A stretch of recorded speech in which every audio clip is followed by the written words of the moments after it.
আপনার চেয়ে আপন যে জন। নমস্কার বন্ধুরা, আমি শিপ্রা ইংল্যান্ড থেকে বলছি। বিলেতি বঙ্গিনীর একটি ব্লগে আপনাদের সবাইকে স্বাগত। আজ অমাবতী।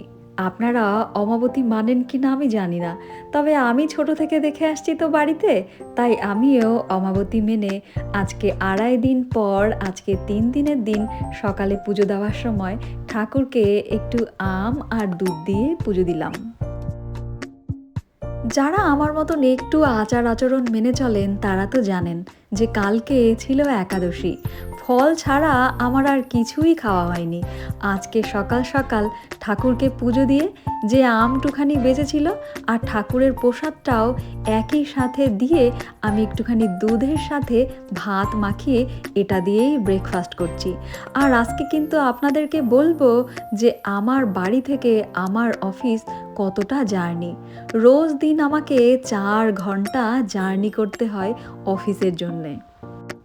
অফিসের জার্নির সেসব গল্প তো হবে, তবে আজ বলি আমরা অম্বাবতীর দিন ছোট্টবেলায় বাড়িতে যেসব হুলুস তুলুস কাণ্ড দেখে এসেছি সেসবের ইংল্যান্ডে তো কোনো বালাই নেই। মাকে দেখতাম ছোট্টবেলায়, বাবা এই সব দিনে কত জামা কাপড় কাচা, কত পরিষ্কার পরিচ্ছন্ন করা। ইংল্যান্ডে তো আমি রোজ দিনই সেরমভাবেই পরিষ্কার করি, আর এখানে নোংরা বলেও তো তেমন কিছু নেই। তবে আজ সকালবেলা জামা কাপড়গুলো ধরেছি দেখুন, আর আমি একবার জামা কাপড় কাচতে এতগুলো জিনিস ব্যবহার করি। এই যে প্রথমে একটা ট্যাবলেট দিয়ে দিচ্ছি, শুধু এইটা দিয়েই কিন্তু অনেকে জামা কাপড় কাচে, কিন্তু আমার মন ভরে না। এর সাথে আমি দিয়ে দিচ্ছি এই কালার গার্ডের পেপারটা। আসলে সমস্ত কালারের জামা কাপড় যদি একসাথে দেওয়া হয় তখন এই পেপারটা দিলে কিন্তু দারুণ ব্যাপার। যদি একটা জামা কাপড় থেকে কোনো একটু রঙও ওঠে তখন এই পেপারটা কিন্তু ক্যাচ করে নেয়। আজকের এই ব্লগটা বানাতে গিয়ে ভয়েস ওভার দেওয়ার সময় দারুণ একটা জিনিস মাথায় এলো। আসলে আগে মানুষ একটা কথা বলতো, জাতের মেয়ে কালোও ভালো, গঙ্গার জল ঘোলাও ভালো। আসলে এই কথাটার মনে হয় মানে যে নিজের কালচারকে ধরে রাখা। মানে বাচ্চারা কিন্তু মায়ের কালচারটাই পায়।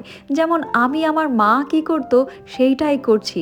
আমার বাড়ি যেহেতু পাঞ্জাবি, তাও কিন্তু আমি পাঞ্জাবিদের কিছুই জানি না।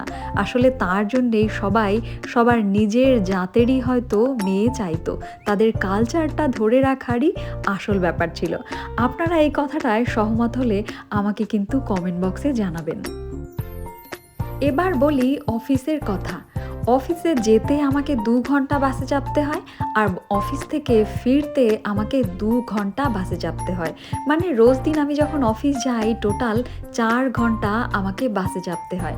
আর এই 4 ঘন্টার রাস্তায় আমি নিজের এন্টারটেনমেন্ট নিজের মতো করেই বেছে নিই। কখনো হাতে টাইম থাকলে 2-3টে স্টপেজ আগে নেমে যাই, সেখান থেকে হেঁটে হেঁটে খানিকটা রাস্তা যাই, তারপর আবার বাস ধরি, আবার আসার সময়ও কখনো এরকম করি। আর এরমভাবেই রাস্তায় হাঁটতে হাঁটতে আমি এই বেথ শাকগুলো দেখেছিলাম। যেহেতু লাস্ট উইকে অম্বাবতী চলছিল, তার জন্যে এই শাকগুলো তুলতে পারছিলাম না। মনে মনে ভয় হচ্ছিল কখন আবার গ্রাস কাটাররা এসে পুরো সাফ করে দেয়। কিন্তু আজকে টাইম পেয়ে গেছি, আর টাইম পেয়েই শাকগুলো পুরো মুষ্টি বন্ধ করে নিলাম, আর বাড়িতে এসে এখন সেগুলোই একটু বেছে ধুয়ে সুন্দর করে তুলে রাখছি। পৃথিবীতে সমস্ত মানুষেরই অভ্যেস আলাদা। আমি অনেক লোককে দেখেছি যারা ড্রয়িং রুমে বসে টিভি সিরিয়াল দেখে জীবনের অর্ধেকটা টাইম কাটিয়ে দেয়। আমি হয়তো সেই দলে পড়ি না।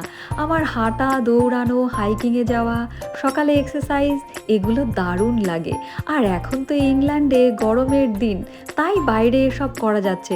শীত পড়তেই আবার নিজেকে গুটিয়ে নিতে হবে, তখন ঘরের মধ্যে ইনডোর যা কিছু আছে সেই সবেই খুঁজে নিতে হবে নিজের জীবন। তাই এখনকার গরমের দিনগুলো আমি দারুণ করে এনজয় করছি। আমি কাউকেই কখনো ভুল বলছি না আর কাউকেও কখনো রাইট বলছি না। আসলে যার যে জিনিসগুলো ভালো লাগে সে তার জীবন সেভাবেই অতিবাহিত করে। আমার যেরকম জীবনে একটা নীতি আছে, যেন আমি কখনো অসুস্থ না হই।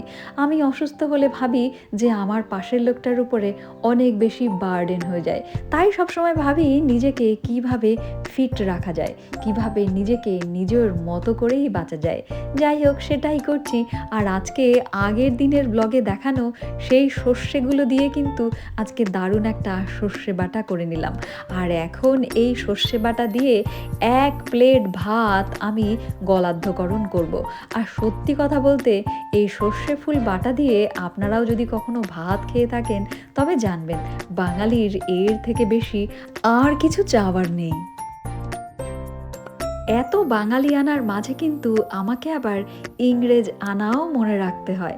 আসলে আমি তো সর্ষে ফুল বাটা দিয়ে ভাত খেয়ে নিলাম, কিন্তু সাথে যে একটা ইংরেজ নিয়ে ঘর করছি সেটা কি করে ভুললে চলবে বলুন?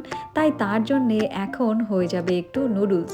আর এই নুডলসগুলো কিন্তু এরম রেডিমেডই পাওয়া যায়, মানে একটুখানি গরম করে নিলেই কিন্তু এই খাবারটা রেডি হয়ে যাবে। আমি আমার ব্লগে যখনই আমার বরকে ইংরেজ বা ইংলিশ বলি, অনেকেই কমেন্ট বক্সে এসে খুব বাজেভাবে আমাকে কমেন্ট করেন। তাদেরকে একটা সিম্পল জিনিস সিম্পলভাবে বোঝাই। 3টে দেশ নিয়ে বলছি, একটা ইংল্যান্ড, একটা ভারত আর একটা বাংলাদেশ। বাংলাদেশে যে মানুষগুলো জন্মেছে তারাও কিন্তু আপনার মতোই দেখতে, আর আপনিও কিন্তু বাংলাদেশের মানুষদের মতোই দেখতে। তাই বলে কি আপনি বাংলাদেশি বা যারা বাংলাদেশে জন্মেছে তারা তো ইন্ডিয়ানদের মতোই দেখতে, তারপরেও তাদের কি আপনি ইন্ডিয়ান বলবেন? অতএব কোনো মানুষ দেখতে কেমন তার উপরে তার ন্যাশনালিটি প্রকাশ পায় না। যে মানুষ যে দেশে জন্মায় সেই দেশের মানুষকে সেই দেশের মানুষই বলা হয়। যেমন ইউরোপের সমস্ত মানুষরাই তো সাদা, তাই বলে কি সবাই ব্রিটিশ? ব্রিটিশ মানে ইংল্যান্ডে যারা জন্মায় তাদেরকেই ব্রিটিশ বলা হয়। যারা আমার এখন ব্লগ দেখছেন তাদের অনেকের বাড়িতেই এরম রয়েছে যাদের 14 গোষ্ঠী বাংলাদেশি, কিন্তু সে যেহেতু ইন্ডিয়াতে জন্মেছে তাই সে ইন্ডিয়ান। ঠিক তেমনিভাবে আমার বরও ইংলিশ। যাই হোক বন্ধুরা, তো সেই ইংলিশ বরটাকে এখন কিন্তু আমি অনেকটা বাংলা ভাষা শিখিয়ে ফেলেছি। ব্লগের শুরুতেই একটা গান শুনলেন না, সেই গানটা নিয়ে কিন্তু অনেক কিছু হয়েছে আজকে। বন্ধুরা, আপনারা কিন্তু এখন টিভি চ্যানেলে নিউজে নিশ্চয়ই দেখছেন যে ইউরোপ এখন জ্বলছে। সত্যি এখানে কিন্তু প্রচণ্ড গরম। আর দেখুন, এত গরম বলে আমার দুধটা কেমন ফেটে গেছে। আর তাই ভাবলাম আজকে একটু আম দিয়ে কাঁচা গোল্লা বানানো যাক। এই রেসিপিটা আজ আমি আমার জীবনে প্রথমবার ট্রাই করছি, কিন্তু বিশ্বাস করুন দারুণ সুন্দর হয়েছে। আর বানানো এতটাই সোজা। এখন থেকে তো ভাবছি যত দিন গরম থাকবে আর যতবার এরম দুধ কেটে যাবে আমি এইভাবে কাঁচা গোল্লা বানিয়ে নেব। সবার আগে সেই আমের একটু পাল্প বানিয়ে নিয়েছিলাম, সেটা আবার মিক্সিতে সুন্দর করে ঘুরিয়ে নিয়েছিলাম। এইভাবে ঘুরিয়ে নিলে কিন্তু আমের মধ্যে যে একটা আঁশ আঁশ ব্যাপার থাকে সেইটা নষ্ট হয়ে যায়। মানে যখন আমি কাঁচা গোল্লাটা খাবো তখন ওই আঁশ আঁশ যে আমের সেটা আর মুখে বাঁধবে না। এইবার ছোট্ট একটা পাত্র নিয়েছি, আসলে ছানার পরিমাণ তো একদম কম, তাই একদম ছোট্ট একটা পাত্র নিয়েছি। আর সেই পাত্রে আমের পাল্পটা দিয়ে নাড়াচাড়া করে একটু জলটা শুকিয়ে নিলাম। জলটা শুকিয়ে আমটা যেই একটু শক্ত হয়ে গেছে তখন ওই মাখা সন্দেশটা এর মধ্যে দিয়ে এখন একটু নাড়াচাড়া করে নিলাম। আরও খানিকক্ষণ নাড়াচাড়া করে নেওয়ার পর আমি কিন্তু চিনি দেইনি। বাড়িতে যে কনডেন্স মিল্ক রয়েছে সেই কনডেন্স মিল্কটাই পরিমাণ মতো দিয়ে দিলাম। আপনার বাড়িতে যদি কনডেন্স মিল্ক না থাকে তবে গুঁড়ো দুধ আর একটু চিনি দেবেন। মিষ্টিটা বানাতে বানাতে আমি এত সকাল দিয়ে এতবারই একটাই গান, আমারটা পাগলামি আছে তো, যেটা গান আমার মাথায় ঢোকে সেটাই সারাক্ষণ গাইতে থাকি। সত্যি সত্যি তো আমি এতবার গাইছি বলে আমি এখানটা বসে মিষ্টিটা বানাচ্ছি আর গানটা করছি, আমার বড় ওঘাত দিয়ে গুনগুন করছে। আমি আবার গানটা ধরি, দেখবেন ও পাশ দিয়ে গুনগুন করবে।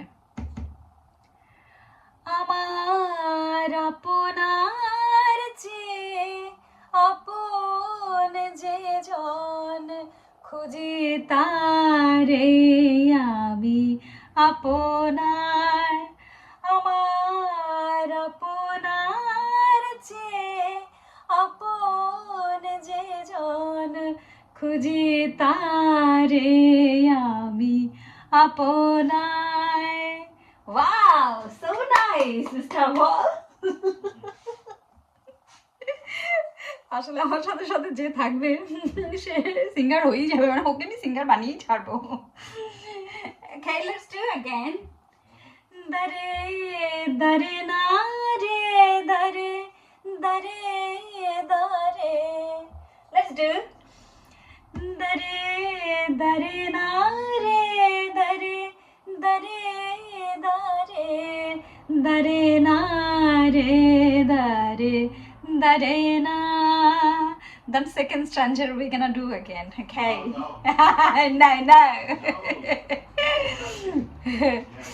মিষ্টি বানাতে বানাতে মিষ্টি সম্পর্ক। Okay, okay. বন্ধুরা, ঠাকুরের আশীর্বাদে কিন্তু আমাদের জীবন এভাবেই টক ঝাল মিষ্টি মিশিয়ে চলছে।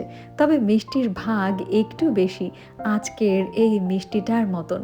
এখন গ্যাসটা বন্ধ করে দিয়েছি আর পাত্রটা নিচে নামিয়ে নিলাম। আর এইটা একটু ঠান্ডা হবার পর এখন আমি মাখিয়ে নিচ্ছি ওই যে কাঁচা আগের থেকে একটুখানি ছানা রেখে দিয়েছিলাম। যেহেতু এটা কাঁচা গোল্লা তাই প্রথমেই কিন্তু আমি ছানাটা মাখার পর অর্ধেকটা ছানা রেখে দিয়েছিলাম আর অর্ধেকটা ছানা আমি জাল দিয়ে নিয়েছিলাম। আর এই জাল দেওয়া ছানাটা এখন আমি মিশিয়ে নিচ্ছি। আর এই সময় কিন্তু খেয়াল রাখতে হবে, একদম পুরো ঠান্ডা হয়ে গেলে কিন্তু এই কাঁচা ছানাটার সাথে আর মাখানো যায় না। তাই যখন ঈষৎ উষ্ণ একটু গরম থাকবে তখনই ছানাটা মাখিয়ে নিতে হবে কাঁচা ছানাটার সাথে। ব্লগের শুরুতে যেরকম বলছিলাম, বাচ্চারা সবসময় মায়ের কালচারই পায়। যেমন ধরুন, আমি যদি এখন কোনো পাঞ্জাবি মহিলা হতাম, এই যে এখন কাঁচাগোল্লা বানাচ্ছি এটা না বানিয়ে এরম গোল গোল বানাতাম পিঞ্জিরি। এটাই আসল কথা, এটাই আপনাদেরকে প্রথমে বলতে চেয়েছি। আর আমাকে যদি জিজ্ঞেস করেন যে আমার বর এই কাঁচাগোল্লাগুলো পছন্দ করেছে কিনা, তবে বলবো একদমই নয়। একটা মুখে দেওয়ার পর সে বলল কেমন যেন খেতে। আমি বললাম এইখানটায় যদি কটা পিঞ্জিরি বা পিন্নি বানাতাম তবে তো হাপুস হুপুস করে খেতে। এটাই হয়, কালচার আলাদা তাই খাবারের টেস্টও আলাদা। তবে আমি কিন্তু মিষ্টিগুলোকে দারুণ এনজয় করলাম আর বানানো এতটাই সোজা।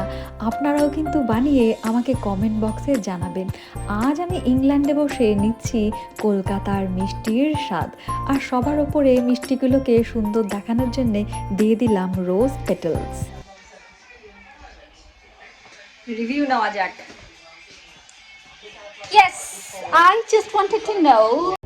বন্ধুরা, কাঁচাগোল্লার মিষ্টির শুভেচ্ছার সাথে আজকের ব্লগটা কিন্তু বিলেতি বঙ্গিনী এখানেই রাখবে। পরের ব্লগে আবার হাজির হয়ে যাব ইংল্যান্ডের নানান কাহিনী নিয়ে। ততদিন আপনারা ভালো থাকবেন, সুস্থ থাকবেন। আর আমার ব্লগ ভালো লাগলে একটু চ্যানেলটা সাবস্ক্রাইব করে নেবেন।